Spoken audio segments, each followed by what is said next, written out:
A partir de este momento vamos a comenzar a hablar entonces de los trastornos del aprendizaje, bueno, primero del aprendizaje de la escritura y luego de los trastornos del aprendizaje de la escritura. Bien, entonces, comencemos entonces a pensar un poquito qué se necesita para escribir.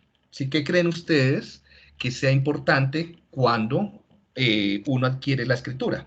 ¿Qué está implicado en escribir? ¿Qué se debe desarrollar para poder escribir bien? Participen. Motricidad. Motricidad, control motor, ¿cierto? Nosotros a eso lo habíamos llamado praxias. Entonces, se deben desarrollar habilidades de control motor y habilidades prácticas, ¿cierto? ¿Qué más? Para poder moverse, uno necesita percibir, ¿cierto? Noxias, sí. Entonces, noxias. Entonces, y retroalimentación, como es integración sensoromotora. Entonces, nocias y praxias. Entonces, tanto alteraciones en las nocias como alteraciones en las praxias van a dificultar la adquisición de la escritura. ¿Qué más? ¿Qué más se debe aprender se necesita para escribir? Memoria. Memoria. Recordemos que memoria es una cosa gigante. ¿Qué tipos de memorias? Semántica. Por ejemplo, tú tienes que saber qué vas a escribir, ¿cierto? Así como que conceptos. Tienes que tener conceptos y poder conectar adecuadamente los conceptos para saber qué vas a escribir. Perfecto. Que no es, muchas veces no es tan fácil. ¿Qué más? ¿Qué otras memorias son importantes para escribir? A corto, a largo plazo.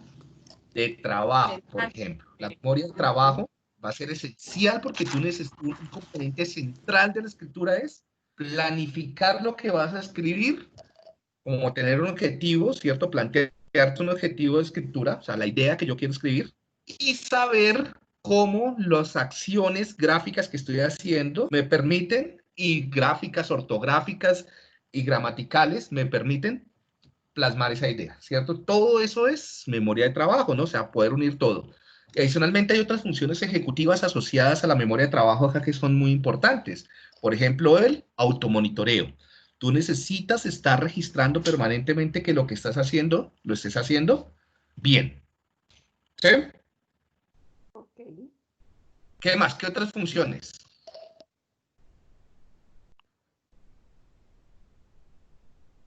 Fonos.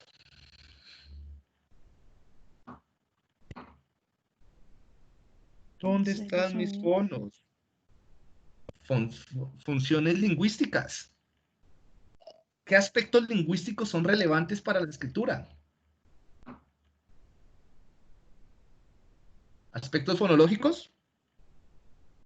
¿Será? Sí. Claro, tú Visual. necesitas Sí, poder sí. saber cómo suenan las palabras, las letras, las sílabas y las palabras para poder escribirlas, ¿cierto? Por ejemplo, ¿para qué, en qué tipo de palabras usas el sonido para escribirlas bien?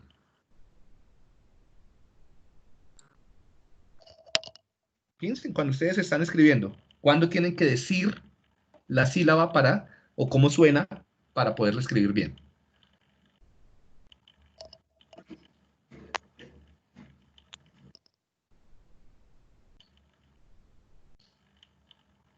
Cuando hay tildes, quizá. Por ejemplo, los acentos, ¿cierto? Dice, ¿dónde Ujú. va la tilde? Sí, y uno la pronuncia acá, ¿cierto? Y también, por ejemplo, palabras que tienen o son homófonas para saber con qué se escribe, ¿sí? Bueno, entonces, la composición gráfica de la palabra incluye, bueno, entonces, acá tenemos, además, entonces, de los fonemas, también la parte léxica del lenguaje, ¿no? Entonces vemos que básicamente escribir bien implica casi todas las funciones cognitivas que vimos. Memoria, atención, no hablamos de la atención, tú necesitas focalizarte y saber qué vas a escribir y estar atento, ¿cierto? No sobrecargarte, si te fatigas, baja tu producción escrita. Entonces, trazo gráfico, entonces esto es de acuerdo a la lectura de Ardila, entonces son siete habilidades. o componentes de la habilidad para escribir. Entonces, por un lado, habilidades para hacer el trazo gráfico. ¿Qué implica poder hacer la letra o el conjunto de letras que va a hacer la escritura? Procesos gnósticos, prácticos, integración sensomotora, monitoreo ejecutivo para saber que estás haciendo las letras bien o las palabras bien, o estás en el renglón que es, habilidades visoespaciales, que no te sales del renglón, que no te sales de la página, que no vas hacia arriba, que no vas hacia abajo, que las letras están adecuadamente puestas para que formen una palabra, que no se pegan con otras palabras, que las palabras están separadas. Todo eso es aspectos visoperceptuales, prácticos. Listo. Composición gráfica de la palabra, incluyendo aspectos ortográficos. Entonces, en la composición de la palabra, es decir, en hacer la palabra bien escrita, que cada palabra respete las normas ortográficas, entonces tenemos procesos léxicos, fonológicos y control motor y del automonitoreo, ¿cierto? Separación entre palabras. Entonces, para poder separar adecuadamente las palabras, hay también procesos perceptuales de control motor y de análisis léxico. ¿Sí? El acento ortográfico, las tildes, es la conciencia fonológica, el análisis léxico, porque muchas veces también se hace como se vea más bonita, ¿no? La palabra. O sea, como uno la reconozca. La puntuación. Sí, la puntuación. Miren que todos son aspectos de la escritura, ¿no? Para poder puntuar adecuadamente, entonces tienes que reconocer las reglas sintácticas de la escritura, y eso es aprendizaje por repeticiones, ¿no?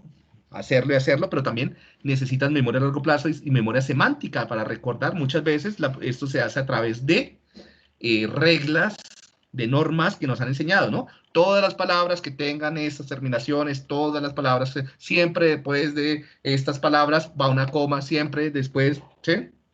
Además, procesos lingüísticos, discursivos. Uno muchas veces tiene que decirlo para saber dónde va a hacer las pausas, porque en últimas la puntuación refleja las pausas del discurso, que muchas veces uno en realidad no los hace. ¿Sí? La gramática, también procesos de aprendizaje de normas, funciones ejecutivas, procesamiento gramatical, y la coherencia de los...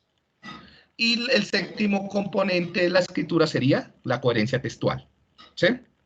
Entonces, la coherencia textual estaría relacionada con el procesamiento semántico, que los conceptos y las ideas estén adecuadamente articuladas, y esto es algo que tarda tiempo, que se desarrolla a través de la vida. Sí, esto no es tan fácil, incluso si lo vemos, casi que esto está reflejando el desarrollo del aprendizaje ontológico, ontogenético, del aprendizaje de la escritura, ¿no? ¿Qué se aprende primero? Los aspectos gráficos. ¿Qué va después? Los aspectos ortográficos. ¿Qué va bueno, y esto también iría, el 13 iría un poquito acá, ¿no? Esto sería, por ejemplo, aspectos de preescritores o prelectores. Esto ya, algunos aspectos de kinder y de primero, ¿cierto? Hasta segundo, estos aspectos. La puntuación ya se va adquiriendo más tardíamente. Cada vez vamos avanzando más en el reconocimiento de las normas gramaticales, y como que lo más exigente y que toda la vida vamos a seguir trabajando en esto será en la coherencia de los textos. ¿Sí? Y también tiene que ver con el dominio conceptual del tema, ¿sí? Y algo fundamental acá que nunca se tiene en cuenta es la cognición social, ¿no? Tienes que ponerte en el lugar del escritor, del lector, ¿no? Los buenos escritores son personas que tienen muy buenas habilidades de cognición social, es decir, que saben muy bien lo que sus lectores quieren leer, ¿no? Y uno lo hace, uno cuando está escribiendo algo, como que uno uno juega roles. ¿Quién va a leer esto y cómo lo va a leer? ¿Sí han hecho ese ejercicio? ¿Que uno cambia roles entre escritor y lector? Sí, señor. Eso. Muy bien. Y también pues hay varias habilidades pragmáticas y de organización del discurso que muchos, a pesar de que las trabajemos, no vamos a ser expertos, ¿no? Hay personas que son muy fluidas verbalmente y en la exposición de ideas, en la articulación de ideas, ¿no? Además habrán componentes racionales de articulación lógica de ideas, por ejemplo, de poder usar silogismos o condicionales para poder apoyar argumentos, ¿sí? Eso depende de los estilos también de escritura, ¿sí? Si son más académicos o artísticos o estilísticos. Bueno, Hay componentes también estéticos, digo, que pueden estar acá metidos. Entonces vean que no es una función gráfica, fácil. ¿Qué procesos cognitivos? Acá vimos ya muchos procesos cognitivos implicados, ¿no? En escribir. Vean todo lo que hay, ¿no? No es tan fácil. Ustedes son unos duros poder enseñar todo esto, los que son profes. Y las que son terapeutas tienen un trabajo enorme para que esto funcione bien. Los subsistemas, decía. Dígame. Desarrollo de subsistemas. Desarrollo de subsistema, no te entiendo la pregunta. Decían que para poder desarrollar, o sea, para poder estar esto de una forma óptima, tenía que desarrollar unos subsistemas. Sí. Procesos, me acuerdo. Sistemas o habilidades, como lo quieren llamar. ¿Sí? Sí. Entonces, ¿qué tiene que ver con esto, no? Entonces, vamos a ver un poco cómo es, cómo se lee, cómo se escribe, digo. Entonces, para poder escribir, tú tienes que primero tener clara, o sea, una codificación ortográfica, es decir, de las reglas de cómo vas a escribir cada palabra, codificar las letras, escribir las palabras y tener en cuenta memoria de trabajo, ¿no? Entonces esto como que hay unos almacenes ortográficos, los hablan los modelos cognitivos como almacenes ortográficos, formas motoras para hacer letras, ¿sí? Estar supervisando que estas letras conformen palabras y a través de la memoria de trabajo estar haciendo el proceso de monitoreo, ¿no? Por otro lado, tienen que haber integración como de lo que se está escribiendo, planificar los movimientos y, de nuevo, seguir con el automonitoreo. Esto es como un mecanismo circular que se está repitiendo, ¿no? Este es el mismo modelo que ya hemos visto varias veces para la lectura, que lo hemos visto también cuando vimos los modelos de lenguaje, y nos hablaría entonces de las ruticas para la escritura. Entonces, por ejemplo, si vamos a escribir desde nuestro conocimiento, entonces arrancaríamos o iniciaríamos desde un sistema semántico, un sistema de conocimiento personal, o una memoria a largo plazo, o una memoria episódica, ¿sí? Si vamos a escribir algo personal. Entonces, esto tenemos dos formas de escribirlo. Un camino léxico y un camino fonológico y un camino léxico, ¿sí? El camino fonológico, que es mucho más lento, dispendioso, consume más recursos, iría desde cómo suena la palabra, cómo suena cada componente de la palabra, cada fonema, convertirías el sonido de la palabra a un grafema y por último esto iría a un almacén motor de grafemas, es decir, de actos motores para escribir, ¿sí? Una praxia, este almacén de grafemas son praxias. Si vas a escribir por la vía léxica, simplemente irías desde lo semántico al léxico ortográfico, es decir, las reglas para escribir la palabra, es decir, la forma de la palabra, cómo se ve la palabra, que la palabra se parezca a la palabra como es cotidianamente, ¿sí? Y esto iría directamente a los actos motores para escribir la palabra, ¿no? Automatismos. Estas son escritura de palabras automática, escritura de palabras no automática. Palabras largas se escriben por este lado, palabras novedosas se escriben por este lado, palabras de baja frecuencia se escriben por este lado, palabras cortas, palabras de alta frecuencia, ¿sí? O palabras automáticas como nuestro nombre, la firma o algo así, se escriben más por este lado, ¿no? Por automatismos. ¿Listo? ¿Hasta ahí estamos claros? Bien. Hay algo y en estos modelos lo que se dice es que la ruta léxica, esta de acá, puede partir o no de la semántica. Tú puedes escribir, por ejemplo, copiar sin entender lo que estás copiando, solamente transcribir, o puedes entenderlo, ¿no? Un poco lo que está acá. Por ejemplo, se dice que muchas veces uno puede comenzar a entrenar para la escritura cuando se comienza desde la palabra, uno puede, o sea, no desde la sílaba, sino desde la palabra, en los modos en las formas de enseñanza de la escritura, puedes comenzar enseñando a escribir palabras que los niños no entiendan qué significan, simplemente como formas, ¿sí? Como el nombre, como cosas así, que no tenga necesariamente que hacer una conversión fonológica o un camino hacia la semántica. Poco a poco lo van haciendo. Bien. ¿Qué pasaría en el dictado? Vean que todo tiene diferentes componentes. Entonces, ya en el dictado tendríamos un análisis acústico, es decir, percibir sonoramente la palabra, una conversión acústico-fonológica. Si vienes por... ¿Esta qué ruta sería? ¿La ruta? ¿Cuál es esta? Ayúdenme. Que es Fonológica. La fonológica. Es la ¿Para qué ruta palabras? fonológica. ¿Para esto qué palabras escribiríamos por este lado? Las largas, las Las nuevas, novedosas, las las de largas, falta, las las que que no dictan. utilizamos frecuentemente. Y entonces acá, ¿cómo tienes que dictar? ¿Rápido o lento? Para usar esta. Lento. Lento. Lento. Y entonces, ¿entiende lo que uno está escribiendo o no? No. No. Entonces, esto es copia automática, ¿cierto? Esto es copia. Y muchas veces se pegan las palabras o se separan. ¿Sí? Bien. Ahora, o sea, esto es un dictado, casi que no genera comprensión. Y genera, bueno, y esta sería la léxica, ¿cierto? Que puede pasar por sistema semántico o se puede saltar el sistema semántico. ¿Sí? Bien. Ahora, ¿cuál de estas dos consume más recurso atencional? ¿La fonológica o la léxica? La fonológica. La La primera. Sí. Por lo tanto, no alcanza a ir a semántico. Porque lo semántico también implica prestar atención a qué. ¿Sí? ¿Qué se necesita en la ruta léxica para poder pasar por semántica?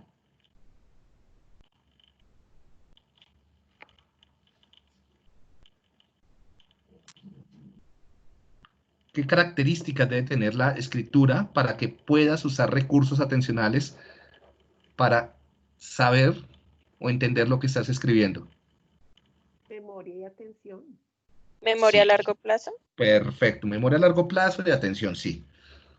Y entonces, por eso, y para que haya memoria a largo plazo de atención, ¿qué debes aprender a hacer para que no te consuman los recursos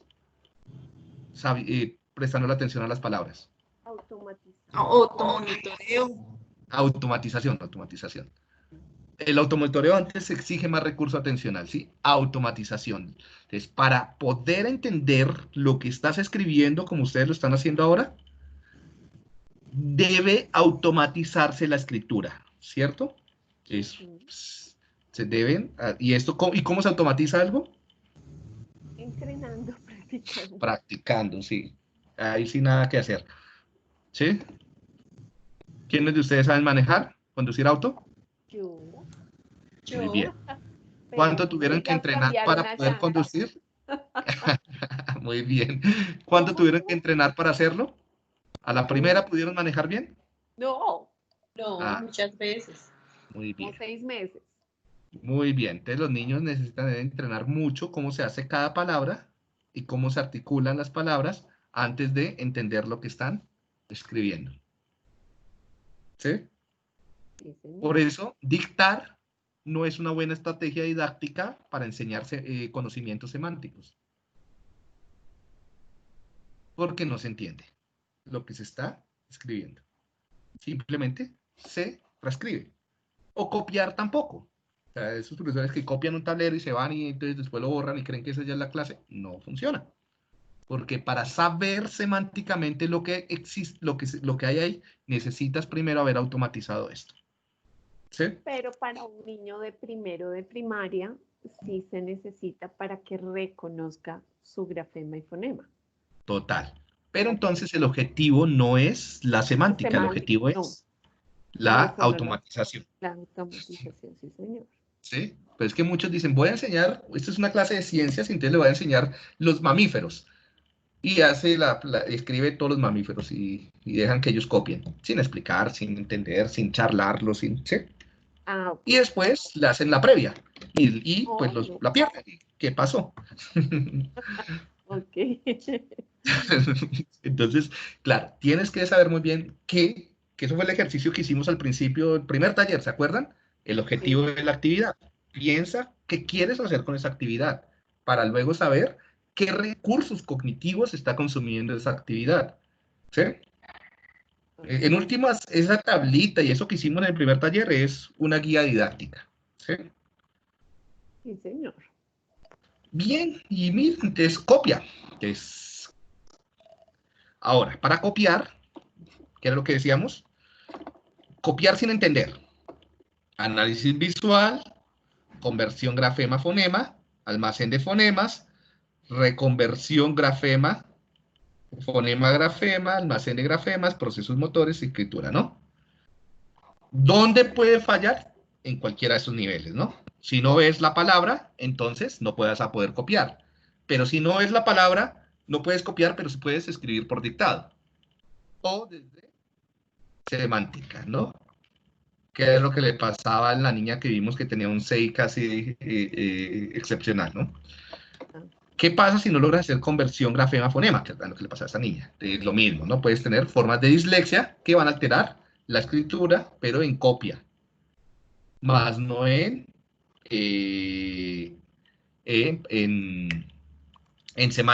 composición desde la experiencia. ¿Sí?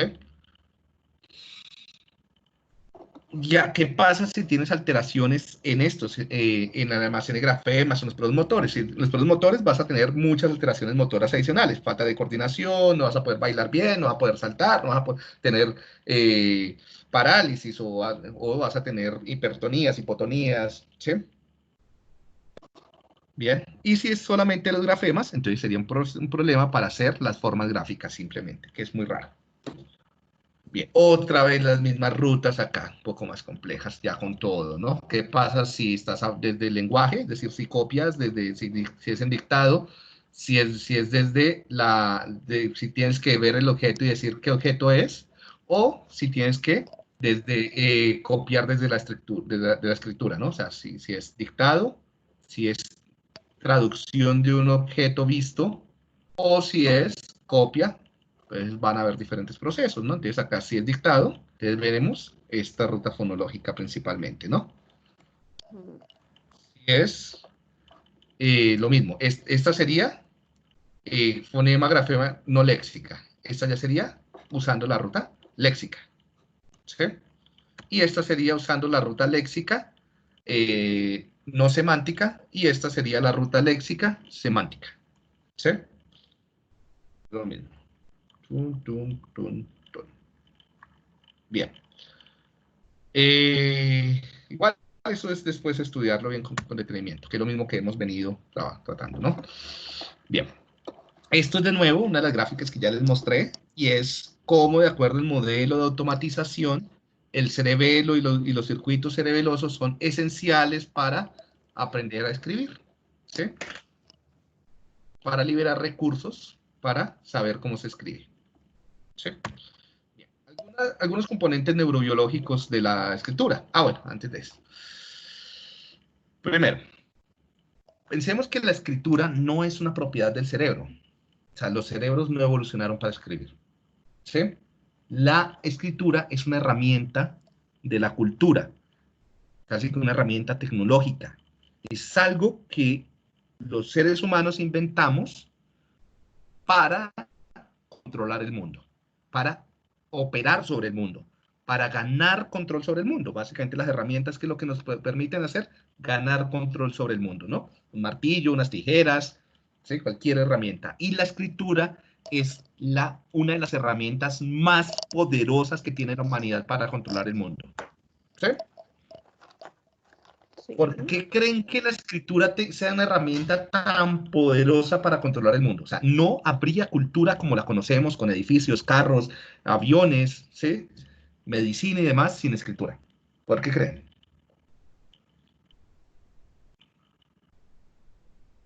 Porque aparte de la tradición oral, la escritura deja un legado y convence. Y esa palabra escrita permanece por los siglos de los siglos sin recibir, sin recibir esa tradición oral que va cambiando o quitando o agregando. En cambio, lo escrito está. Es la forma más eficiente de transmitir conocimientos. Sí, nada que hacer. Y tan es así que todavía leemos escrituras de hace siglos. Y estas escrituras de hace siglos todavía generan cambios de conductas, de emociones, de comportamientos, guerras y demás. Entonces, un libro es una de las principales herramientas para cambiar el mundo, dependiendo de cómo se modifique. Para bien o para mal, ¿no? Dependiendo cómo lo quieras cambiar. ¿Alguien iba a decir algo? Que creo que le corté la voz a alguien, la palabra a alguien. No, señor. Bien, entonces, la acumulación, la cultura. La cultura humana tiene un rasgo, a diferencia de otras protoculturas o culturas más primitivas de otros animales no humanos. Y es que la cultura humana es altamente acumulativa.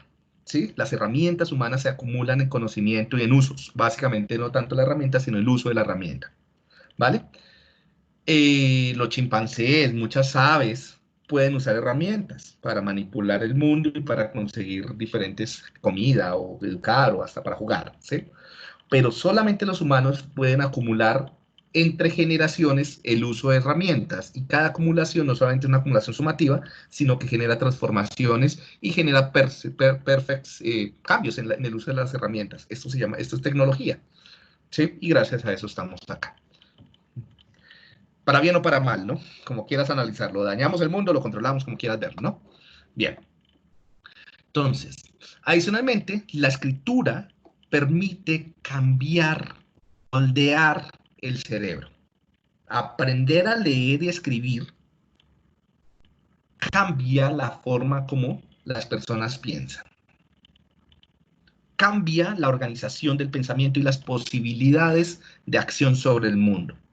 En realidad no somos seres humanos por los genes que tenemos. En realidad somos seres humanos culturizados y con toda la capacidad que tenemos porque aprendemos a leer y escribir en buena forma, o porque aprendemos herramientas culturales, incluyendo la lectoescritura, ¿sí? Y muchos antropólogos y demás se preguntan, tal vez los neandertales serían muy similares a nosotros si los metiéramos en el colegio. Podrían muy probablemente aprender a leer y escribir, ¿sí? O sea, no es una cuestión solamente de neuronas y no solamente de genes, es una cuestión de cómo aprender esto. Claro, ¿qué se necesita para aprender esto? Un chimpancé no va a aprender a leer y escribir, ¿sí? Un macaco, un pájaro, un perico, ¿sí? Pero tal vez otros primates un homínidos sí hubieran podido lograrlo, ¿sí? Bien. Y es porque la escritura, aprender a leer y escribir, nos permite conectar o reciclar áreas del cerebro que no estaban conectadas. Eso ya lo hemos visto y acá están, ¿no? Las áreas para movernos, para hablar o para hacer gestos orales, para percibir y para ver. Todas estas áreas se conectan en la escritura. Por eso requieren un entrenamiento tan intenso y se aprovecha de una intensa plasticidad del cerebro humano. Si esa plasticidad no existiera en esa época, entre los 3 a 10 años, no sería posible aprender a escribir. ¿Sí? Bien. ¿Y esto hacia qué iba? Algo que ya hemos visto, y es la etapa del espejo. ¿Se acuerdan de la etapa del espejo? ¿De las palabras? Y algunos lo mencionaban. Y es que hay un rasgo del sistema perceptual humano y es la invarianza perceptual, ¿sí? O constancia. Invariancia perceptual es una mala traducción en realidad. Eso se llama constancia perceptiva o constancia perceptual. Y es que los objetos tienden a ser percibidos de la misma forma independientemente si los vemos desde arriba, desde abajo, ¿sí? Con mucha luz, o sea, si los vemos en la mañana, en la tarde, con la luz prendida, sabemos que son los mismos objetos, ¿cierto? Esa constancia perceptiva es esencial para poder adaptar. No es solamente los seres humanos, eso lo tienen casi todos los animales, ¿sí? Pero el ser humano tiene que romper esa línea biológica y tiene que aprender a distinguir que una forma como la B y la D son diferentes, a pesar de que tienen la misma constancia perceptiva, ¿sí? La alfabetización me tiene que recablear el cerebro para que la percepción tenga excepciones, y eso es muy desafiante. ¿Sí? ¿Cómo puedo romper esa tendencia biológica tan fuerte, y es a través de escribir, aprender a hacerla, porque la grafía, los movimientos gráficos son diferentes, porque tengo que pronunciarla. ¿Cómo suena la B? A ver, díganme los fonemas. ¿Cómo suena esta? ¿Y esta? ¿Quién hace eso? ¿Quién desde muy temprano está entrenándose en eso? Los bebés, ¿cierto? Los bebés sí, con el balbuceo. Eso. ¿Y qué hacen cuando esos bebés ya son más grandes y llegan al colegio? Conectan esas áreas para reconocimiento fonológico con las áreas de control motor para cuando aprenden. Entonces, es importante cuando se aprenden ir acompañando. ¿Sí? Muy bien. Y pronunciándola. Y adicionalmente percibiendo. ¿Sí es claro esto que les estoy explicando? Cómo la lectura rompe esa tendencia biológica al reconectar áreas que no estaban conectadas, el reciclaje neuronal. Bien. Sí. ¿Por qué otras razones es importante la escritura? Primero, brinda una estructura para organizar el pensamiento.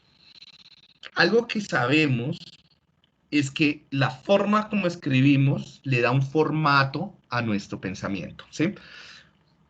Si yo les digo a ustedes que les cuento una historia, como si fuera una película, ¿cómo se le imagina a uno por lo general? ¿De izquierda a derecha o de derecha a izquierda? Que van pasando las cosas.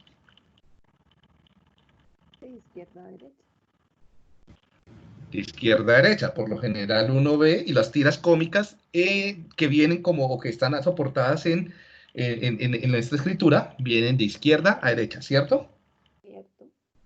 Pensar de derecha a izquierda es un poco más difícil, ¿no? Sí. Y de arriba a abajo, como se escribe. Y hacemos las pausas y nuestras acciones, entonces también nuestra conducta está organizada así, y nuestras pausas y pensamiento está organizado de acuerdo al formato de la escritura. Por eso, ¿a alguien le gusta el anime, el manga? El manga. O sea, ¿eso algo sobre manga? A mí no. Las tiras Esos cómicas dibujos son así, las de eso, Goku y ese tipo de cosas, los Caballeros del Zodiaco, bueno. Ok. Estos están, los dibujos no son como, ustedes ven, ustedes han visto revistas cómics, ¿cierto? Creo que Sí, de claro. chiquitos, Es Calimán, todo lo contrario, ¿no? Condorito, todos van de Condorito, Mafalda. izquierda a derecha, eso, van de izquierda a derecha, arriba abajo, ¿no? Ujú. Pero el manga no, van de derecha a izquierda. Entonces leer un manga es rarísimo porque las acciones van para el otro lado, ¿sí? Y es porque el formato de escritura es diferente. Por lo tanto, es probable que los chinos, los árabes, vean el mundo y controlen su conducta de forma diferente, ¿sí? Determinado por la forma como escriben. ¿Vale? Okay. Adicionalmente, y lo dicen en la lectura de Ardila, la escritura promueve el autocontrol, el control ejecutivo, ¿cierto? Entonces, en últimas, aprender a leer y a escribir esencialmente, escribir es uno de los principales mecanismos, una de las principales herramientas para controlarnos, para controlar la memoria, para controlar la solución de problemas, las emociones, ¿sí? Por lo tanto, la escritura a mano, no la escritura digital a través de teclados, ¿sí? La escritura a mano favorece la memoria. Tú aprendes más y de una forma más significativa, o sea, conectada, integrada con relaciones semánticas, cuando escribes tus ideas o escribes a mano en clase. Por eso yo se los digo a mis estudiantes en neurociencias, en neuropsicología, no me escriban, no me tomen apuntes con tabletas ni con computadores. Me escriben en cuaderno y lápiz, ¿sí? Lapicero, lo que quieran, ¿sí? Porque esto genera otros procesos cognitivos que facilitan el aprendizaje, no solamente la memoria, o sea, no solamente recordar las palabras, lo que se dijo, sino conectarlo con su experiencia, ¿sí? Porque actúa el conocimiento. Si me hago entender, el conocimiento no está en la cabeza, el conocimiento está también en los músculos, está en las acciones. Y muchas veces uno tiene que hacer el gesto para recordar algo, cómo era ese número, y uno hace como el gesto de cómo lo digitaba o cómo lo escribía, ¿sí? Sí. Inclusive, profe, hace como 3, 4 años hay él es español y reclutó mucha gente colombiana de todas las carreras. Tiene una página, ahorita en este momento no me acuerdo, tiene una Sí. página y promueve la parte de escritura. Inclusive, él vino, no me sé bien cómo es el logotipo de él de enseñanza, pero dice, por favor, coloque que el escritorio sea para escribir con marcador. Entonces, él decía, eso es importantísimo, muy tablet, muy todo lo que ustedes quieran, pero el hecho de escribir les ayuda a todo lo que tú estás diciendo. Sí, yo sé que la tecnología y debemos abrirnos a los nuevos cambios, pero hay cosas que facilitan más ciertos procesos académicos. Y estamos hablando de habilidades académicas, ¿no? Sí. Entonces, es como yo creo que ni la educación virtual nunca reemplazará la educación presencial, ni la escritura a mano podrá ser reemplazada por la digitación. ¿Sí? Son cosas diferentes. Pueden La tener emoción cosas del cuaderno, profe, el cuaderno, tu hoja, el orden, los colores, que pues personalmente yo Mira, tengo que colorear para recordar por más. ejemplo, esas son estrategias metalingüísticas o metanémicas o de metamemoria para aprender, ¿sí? Y tienes toda la razón, y eso hay que enseñarlo, ¿no? Y es muy importante. Además, muchas veces, así uno se llena de cuadernos, ¿no? Pero uno necesita saber, tú dices, ay, yo esto lo vi, y tú y tú sabes en qué parte del cuaderno está, ¿no? Exacto. Y muchas veces no tienes que leerlo todo, sino simplemente viendo claves visuales de dónde estaba escrito, de cómo los colores son claves, son señales. Eso, acuérdense del priming, es un tipo de memoria, eso activa el recuerdo. Y recuerdas lo que viste. Y atado a tus emociones. ¿Sí? Total. Cierto. Muy bien. Entonces, bien. Entonces, la memoria, la escritura a mano favorece la memoria a largo plazo. Hay algo que sabemos, los psicólogos y muchos psicólogos clínicos tienen terapias centradas en la escritura. Por eso, y hay terapias autobiográficas que es las personas escriban de sí mismos. Cuando tú escribes de sí mismo, logras gestionar tus emociones de una forma que no lo logras hacer ni siquiera hablando. ¿Sí? Porque tienes que organizar para escribir, tienes que planificar para escribir. Y eso te permite darle sentido al mundo. ¿Sí? Entonces también, si queremos trabajar, o sea, la escritura a mano favorece el control y la expresión de emociones. Y hay algo que lastimosamente se ha perdido, y es la carta. Nunca un chat, un emoticón, va a reemplazar una carta a mano. La forma como se actúan los sentimientos, cómo se transmiten y el valor que se le da no es el mismo. ¿Sí? ¿Hace cuánto no escriben una carta? Hace poquito. Ah, pero muy Sí, bien, hace te mucho. felicito. Una carta personal, no la carta, claro, porque les están cobrando de más. Una carta a mano personal, Sí. que se guarde a posteridad. Sí. Además que tiene la caligrafía de cada uno es casi que única, ¿no? Eso tiene una huella que no tiene otra cosa. Te pregunto un poco. Dime. ¿La caligrafía es heredada? O sea, sí, la caligrafía, ¿se hereda? No, perdóname, no sé. No, para mí no. No, pero les aclaro algo Ok. técnico. Bueno, primero, cuando hablamos de herencia, estamos hablando de muchas formas de herencia. Entonces ahí de pronto mi respuesta no fue tan precisa a la anterior. Entonces, hay herencias que son genéticas, hay herencias que son ambientales. Por ejemplo, la casa de tus abuelos, la que muchos de pronto viven o la que viven, ¿sí? Eso es una herencia ambiental, ¿no? Patrimonio. Sí, sí. Hay formas de comportarse que son herencias ambientales, porque lo aprendimos con esas personas con las que vivimos, con nuestros padres o abuelos o tíos, lo que sea, ¿cierto? O sea, no todo lo que se hereda es genético, ¿sí? Hay herencia cultural, hay herencia del nicho. Heredamos hasta las bacterias que viven en los intestinos de nuestras mamás y nuestros papás. Y eso es importante, ¿no? A través de los besos, las caricias, la alimentación, la lactancia, heredamos las bacterias y eso permite que nuestro cuerpo funcione. Bien.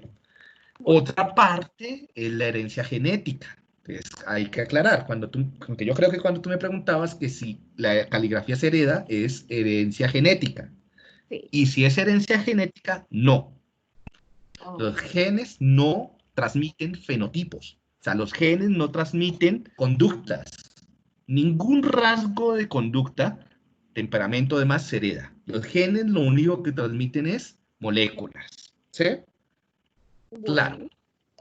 Cuando esas moléculas interactúan con el contexto temprano en el que vives, van dando lugar a comportamientos similares. Y si tienes moléculas de ADN, letras de estas, guanina, citosina y demás, similares, es más probable que vayas a tener comportamientos similares, epigenética. ¿Sí? Sí. Entonces, es probable que la forma como escribas sea el resultado de varios factores. De los genes de tus papás, claro, regulan a través del neurodesarrollo el comportamiento motor, pero también de lo que viviste.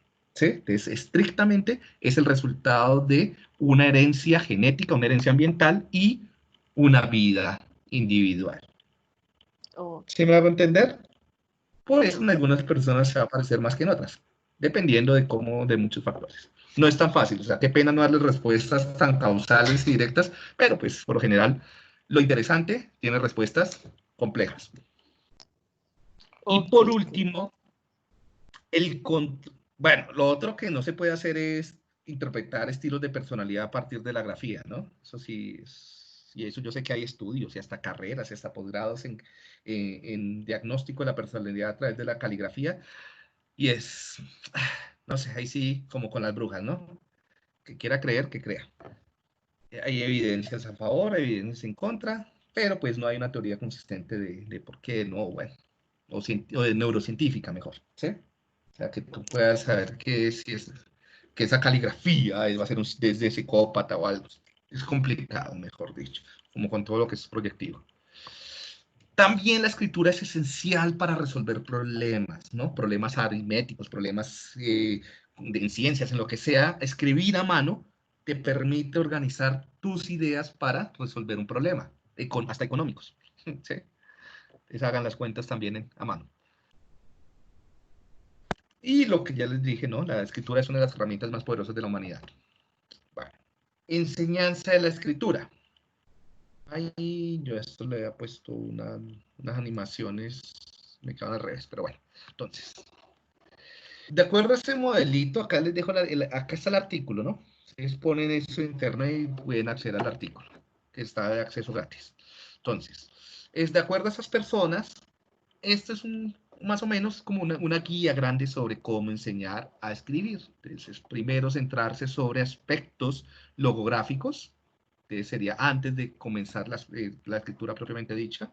Entonces, es todo el entrenamiento en motriz, el aprestamiento, la motricidad fina, la pinza, ¿sí? El cierre, el reconocimiento de patrones, el reconocimiento de palabras comunes, el reconocimiento, ¿sí? Pero todavía no hacer la conversión fonema-grafema, ¿sí? Eso sería entonces como un preescolar. Entonces ya algo que ellos llaman las estrategias alfabéticas en la etapa un poco más escolar, primerito, segundo y hacia adelante, entonces aprender la conversión, entonces enseñar la conversión grafema-fonema, enseñar a escribir la precisión fonética, entonces tiene que ver con las normas ortográficas, ¿sí? Ten en cuenta que ortográfico quiere decir bien escrito, ¿sí? Entonces uno no puede decir errores ortográficos o errores de ortografía. serían errores en las normas ortográficas o disortográficas, o disortografía, ¿sí? Bien. Aprendizaje de palabras, también lo mismo, irregulares, y de pseudopalabras usando conversión grafema-fonema. Entonces, esto entrenaría tanto las dos rutas, como la léxica como la fonológica, ¿no? Y lo que resaltan ellos es que en tercer nivel de escritura ya sería enfocarse en, ya más o menos sobre los 8 a 10 años en adelante, escritura de palabras un poco más difícil, o sea, irregulares, con reglas ortográficas irregulares, ¿sí? Y luego ya un poco yendo hacia cada vez una composición semántica más compleja, ¿sí? Bueno, una pregunta que siempre sale y una discusión que siempre está principalmente en los profes de preescolar. ¿Qué se debe, cuál es el enseñar? ¿O la letra cursiva o la letra imprenta? Entonces, ¿qué creen? Antes de leerlo. Yo creo que la imprenta, profe. A mí siempre me ha parecido la cursiva muy complicada y había su teoría, ¿cierto, profe? Y sobre todo las teorías psicológicas, antiguamente estaban muy relacionadas con la lectura cursiva. Pero a mí me gusta personalmente la script y creo que los niños sí se adaptan más a la script, porque es que la script sí uno trata de escribir como habla. ¿Sí? Tiene como más relación.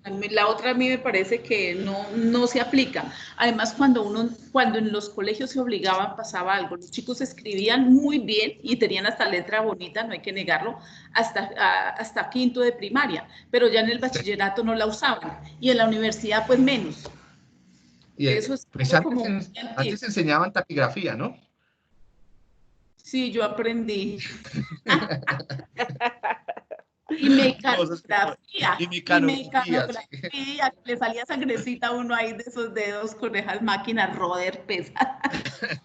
Sí, sí. Bueno, entonces... Pero, digamos, yo pienso que es... Yo digo que la letra cursiva sí, efectivamente, pues su forma, su grafema es mucho más compleja, pero genera más, o he evidenciado que genera más procesos, en cuanto a que alguien que hace letra cursiva, un niño es capaz de reconocer todas las letras, ¿sí? Mientras que si tú enseñas únicamente la letra imprenta, la script, el niño muy difícilmente te va a reconocer las letras que están en cursiva, y siempre que la gente dice, profe, ¿pero por qué es eso? Esa yo no la entiendo. Pienso que pues obviamente ambas tienen sus ventajas, pero siento que por procesos y por facilidad en la escritura es mejor la letra cursiva que la script. En cuanto a la forma, porque si nos damos cuenta cuando escribimos la cursiva, tú tienes que iniciar el movimiento arriba y la letra script inicia el movimiento siempre de abajo hacia arriba. Es contrario. Y en la cursiva va siempre de arriba hacia abajo y así haces cada formita de cada letra. Sí. Iván, creo que va en el sentido contrario a las manecillas del reloj, la forma de la letra, no sé, no estoy mal, hacia atrás. Sí, van en ese, se empieza hacia la izquierda y no hacia la derecha. Sí. Bien. ¿Y alguien más que quiera decir algo?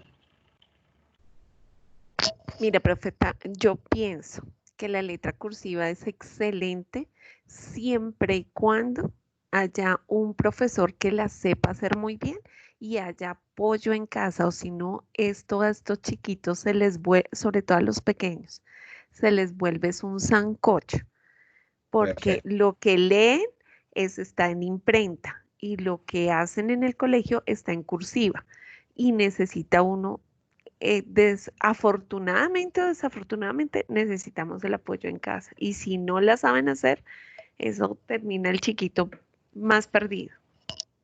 Muy bien. Ven, pues, ¿ustedes saben de dónde salió la palabra script? ¿Eso está en el español? No. Script. Ah, muy bien. Porque incluso en inglés no es script. La letra imprenta en inglés es handwrite, ¿sí? Como letra a mano. Escritura a mano. Hoy revisando literatura me causó curiosidad porque no encontré casi, o sea, usamos mucho esa palabra script, pero parece que no es tan técnica, ¿no? Y además es un anglicismo. Bueno, simplemente era por preguntarles. Vamos a ver entonces qué puede indagar. Claro, algo que veía es como la historia, ¿no? Entonces la historia de la letra cursiva o itálica o es de la época del una época como un poco del renacentismo, donde se le daba mucho énfasis a la estética, ¿sí? Y lo hemos visto y es muchas veces, y cuando se insistía, es que es una letra bonita, ¿sí? Y esto tiene que ver con una tradición de la enseñanza también de la estética, de muchos, y yo creo que no sé si alguno de ustedes nos compraban cartillas para aprender a escribir bonito, ¿sí? Hacíamos planas y planas para escribir bonito, ¿sí? Y como que los papás de uno, esa letra tan fea, y ¿sí? Insistían mucho en la estética de la escritura, ¿sí? Yo no estoy diciendo si eso es bueno o malo, sino simplemente que la cursiva tiene o está muchas veces asociada con la estética en la escritura, ¿no? También muchas personas argumentan que facilita una caligrafía más rápida, ¿sí? Por lo que no hay que separar el lápiz de la hoja.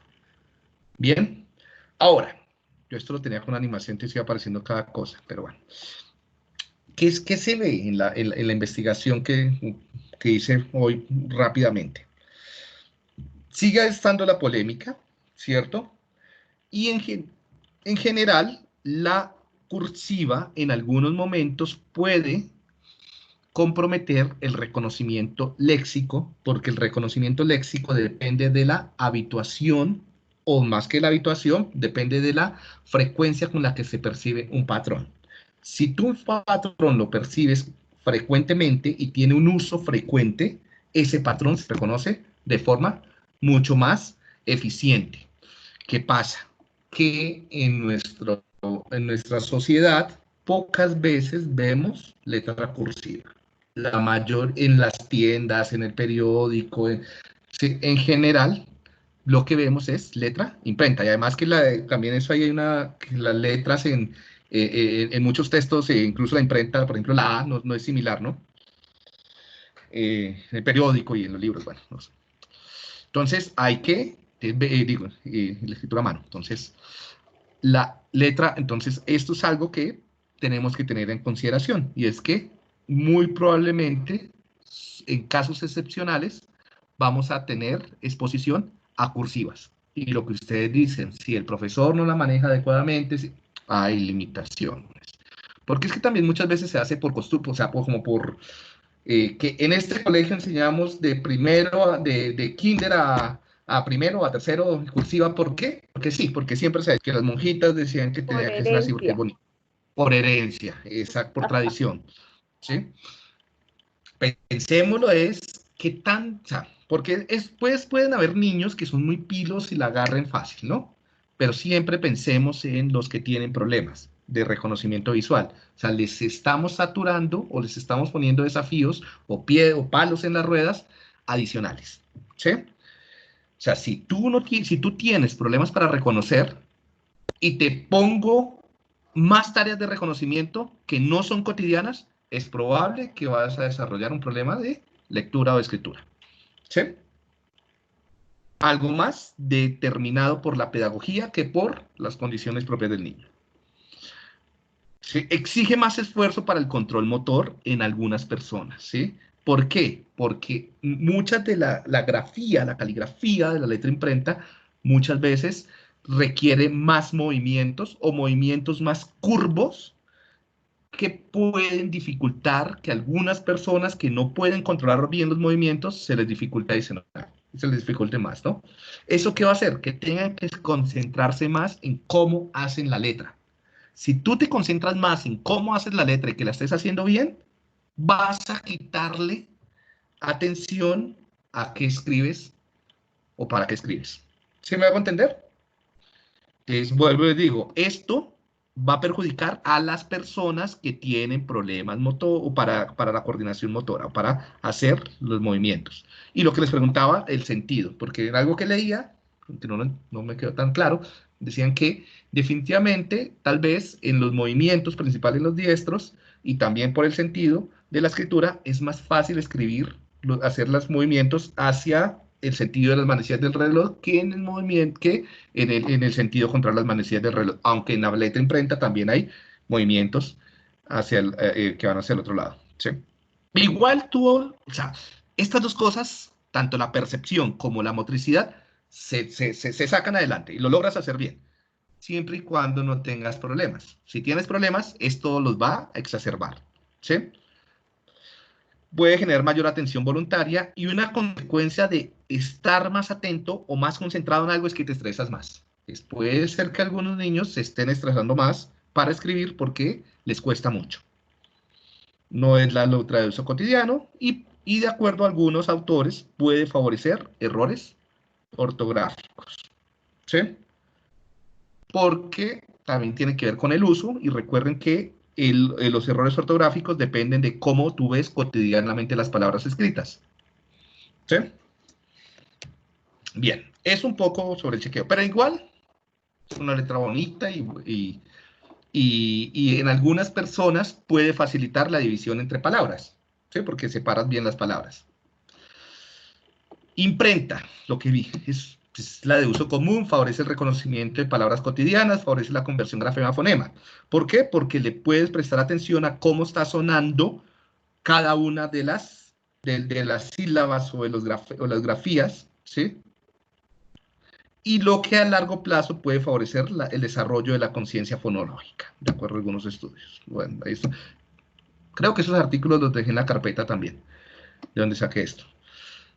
En algunos niños es una grafía que se entrena más fácil, ¿sí? Puede generar una automatización mucho más acelerada o más rápida, que libera recursos atencionales, para dedicárselos a la gramática, a la ortografía y a la semántica, lo que a su vez va a favorecer la memorización y principalmente en inglés va a favorecer el deletreo, el spelling. Bien, bien, entonces, ¿qué hace? Entonces ahí, bueno, ahí ustedes, muchos no sé si entran en un conflicto sobre qué hacer, ¿sí? Solamente pues les queda que hay a favor y en contra y ustedes pues la idea sería tratar de leer, informarse bien. Tengan cuidado dónde leen, porque hoy, por ejemplo, me encontré varias páginas que con evidencias erróneas estaban favoreciendo la letra cursiva, ¿sí? Decían que facilitaba la creatividad, que era el automonitoreo, las funciones ejecutivas, y uno ve dónde están los estudios y no hay ningún estudio, simplemente alguien lo dijo, ¿sí?